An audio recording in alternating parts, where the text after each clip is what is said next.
Cette semaine dans votre émission Ça va chez vous, nous partons découvrir la commune de Pouxeux, située à proximité d'Épinal et de Remiremont. La ville compte un peu plus de 2000 habitants qu'on appelle les Pexéens. Rencontre avec Roland Didier, président de l'association L'Abri. Alain Didier nous partagera sa passion pour la pâtisserie. Mais tout de suite, rencontre avec Jean-Louis Thomas, le maire de la commune. Bonjour Jean-Louis Thomas. Bonjour. Merci de nous accueillir ici à Pouxeux. Alors vous êtes nouvellement maire depuis 3 mois maintenant. Voilà, c'est ça. Une envie de continuer cette vie municipale dans laquelle vous étiez impliqué depuis 12 ans maintenant. Tout à fait, mais de l'autre côté de la barrière, en gérant la commune avec une équipe renouvelée, totalement nouvelle, dynamique, motivée, des adjoints qui se sont mis à la tâche tout de suite, entourés d'anciens conseillers donc, qui amènent leur expérience et leur connaissance des dossiers. C'est important d'avoir une équipe complète, dynamique, d'horizons divers pour pouvoir avancer sur les dossiers. Tout à fait. D'autant que nous n'avons pas eu toutes les données pour démarrer ce mandat. Mais est-ce qu'aujourd'hui on peut dire que ça va chez vous à Pouxeux? Ça va très bien, nous nous sommes adaptés à la situation et nous allons faire en sorte que le village donne envie de vivre. Alors vous avez aussi souhaité que les habitants soient plus impliqués dans cette vie de la commune? Notre programme prévoyait et tient à deux termes essentiels, la communication et la concertation.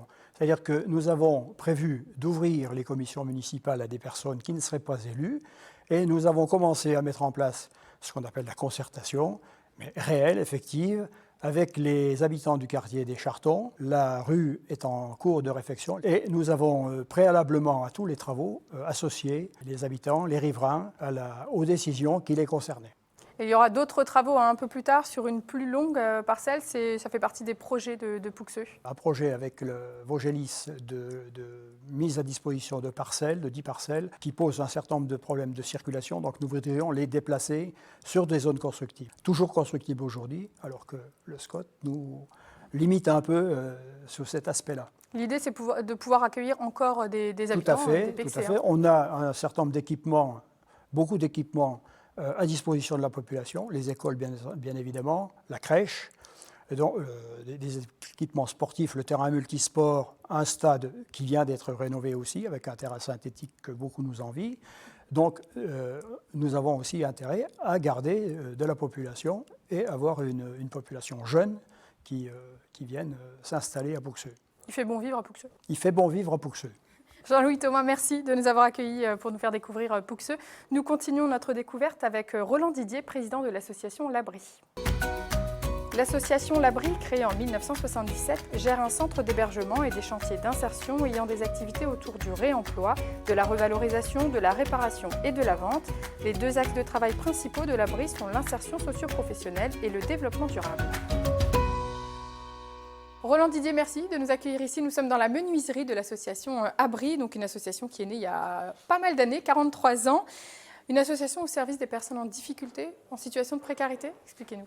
C'est cela. D'une part, il y a une partie hébergement qui se situe également à Pouxeux, c'est la ferme de Pouxeux, qui a été achetée en 1985 par des bénévoles qui ont cautionné le prêt pour l'achat et les réparations, et où il y a actuellement 14 places, mais 10 sont occupées parce que nous avons eu un incendie l'année dernière.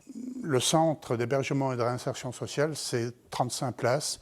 Les autres places, c'est sur Remiremont et sur Saint-Nabord ou sur des HLM.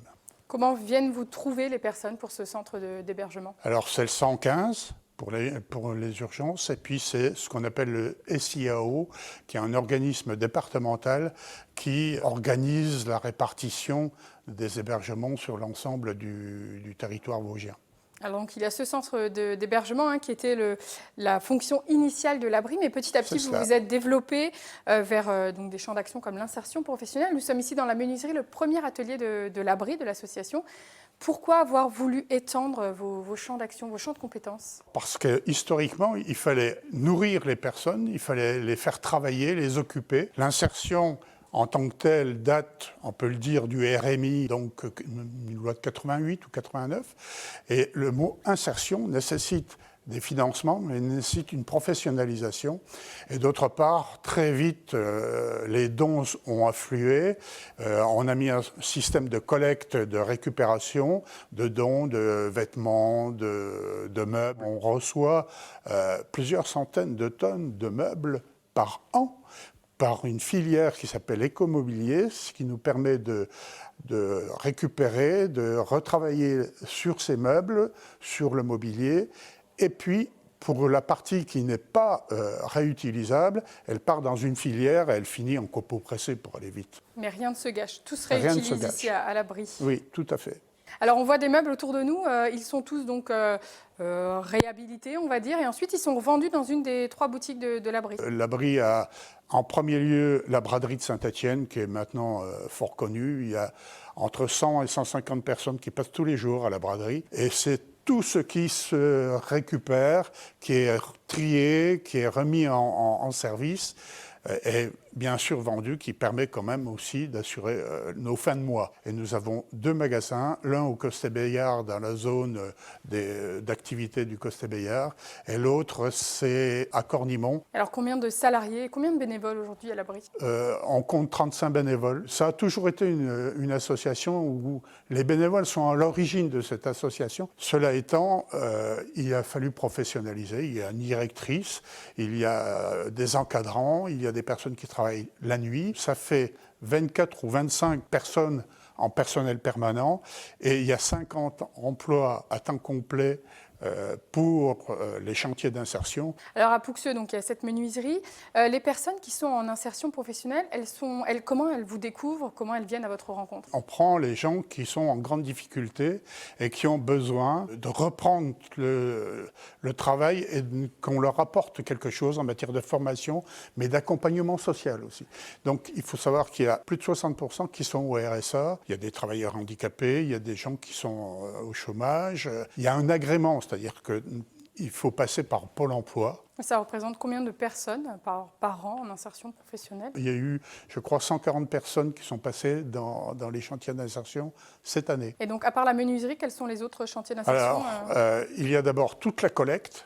On collecte par exemple les cartons des commerçants de Remiremont et des environs. Il y a les débarras, on fait près de 1000 débarras dans tout le sud des Hauts-de-Vosges par an. Il y a un atelier d'électroménager, il y a un atelier textile, nous recevons 90 à 100 tonnes de vêtements par an. Tout un panel, je crois qu'il y a une vingtaine de métiers possibles à l'intérieur de l'abri. L'abri, c'est des bénévoles, des salariés, des personnes en chantier d'insertion, avec un objectif de valorisation finalement des objets, mais aussi valorisation des personnes et de les aider à les réinsérer. Madame Thiebaud, à l'époque, disait de la dignité par le travail. Je trouve que c'est bien dit parce que ça veut dire quand même qu'on part de personnes qui ne sont pas professionnelles ici, qui ne sont pas des menuisiers et qui deviennent menuisiers. Alors c'est vrai qu'il faut les accompagner. Il y a le savoir-faire qu'ils apprennent, mais il y a le savoir-être aussi. Je pense que c'est important. Merci Roland Didier pour votre accueil ici à l'abri. Nous partons à la rencontre de notre dernier invité dans son atelier de pâtisserie. Fils de paysan, Alain Didier a grandi dans le milieu rural. Il a appris à transformer des produits naturels, des produits de la terre, un savoir-faire qu'il met à profit dans son métier de pâtissier. Alain Didier, merci de nous accueillir ici dans votre atelier des gourmandises. Alors la pâtisserie, c'est un métier qui finalement a vite été une évidence pour vous? Depuis tout petit, c'est un métier qui m'a toujours passionné et voilà, aujourd'hui depuis mes 40 ans, je suis toujours dedans. Donc vous êtes fils de paysan, finalement vous avez toujours eu ce côté près de la nature, produits naturels, et c'est aujourd'hui ce que vous faites aussi dans vos pâtisseries puisque vous vous attachez à utiliser des produits locaux en circuit court. Effectivement, j'utilise des produits du lait de ferme, des œufs de ferme, les produits locaux autant que possible. Parce que, comme je dis, on ne fait pas de bons produits avec de mauvaises choses. Ce n'est pas possible. Mais alors, qu'est-ce qui vous plaît vraiment dans ce métier de pâtissier? C'est la recherche, la création. Et puis surtout le goût. Parce qu'on a besoin, je pense, maintenant de revenir à des choses, à des vrais produits. Il faut être précis. Et en même temps, ça peut paraître paradoxal, mais il faut être super créatif. On peut partir loin, mais sur certains process, il faut être précis. Avant de vous lancer dans votre propre atelier, vous avez fait votre savoir-faire un petit peu dans différents restaurants, différentes pâtisseries, avant d'en arriver là? J'ai tout de suite commencé mon apprentissage avec un ancien compagnon du devoir qui m'a appris ce métier-là, ce beau métier. J'ai travaillé dans plusieurs boutiques en tant que qu'ouvrier, en tant que chef pâtissier également. Et j'ai travaillé aussi également comme chef pâtissier dans un hôtel-restaurant.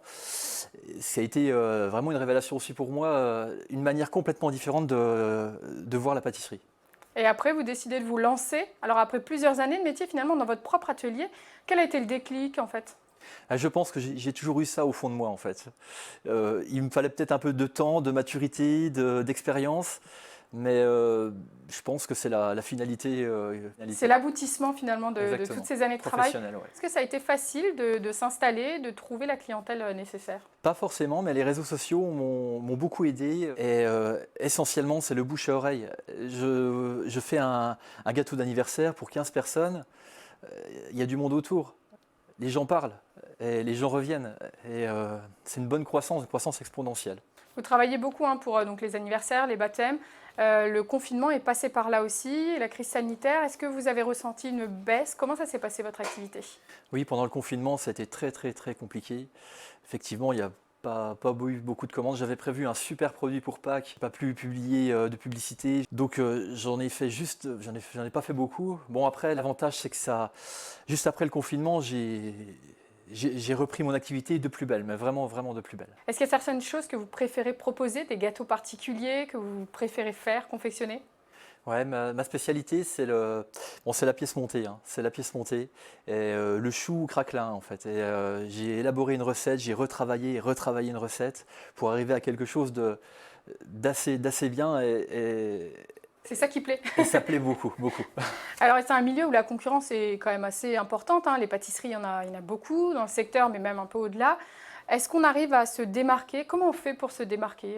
Moi, je me démarque par la qualité de mes produits, le circuit court, les valeurs aussi de ce qu'on veut représenter exactement, et puis la réalisation, vraiment la personnalisation. Et vous proposez aussi des choses particulières. Vous nous parlez d'un gâteau de Pâques, mais il y en a d'autres. Pour chaque occasion, finalement, vous mettez votre talent à l'œuvre. Je crée tous les ans et chaque fête calendaire, enfin, voilà, ça va même pas assez vite. Mes mains vont pas assez vite par rapport à mon cerveau. Et donc, du coup, c'est ce besoin sans cesse de créer, finalement, c'est aussi ça qui nous donne envie de continuer et d'avancer. Tout à fait, oui. J'ai vraiment un besoin de création et c'est en moi et ça a toujours été comme ça. Eh ben, merci Alain Didier de nous avoir accueillis dans votre atelier. Notre émission est terminée pour aujourd'hui. Je vous donne rendez-vous la semaine prochaine. À très bientôt.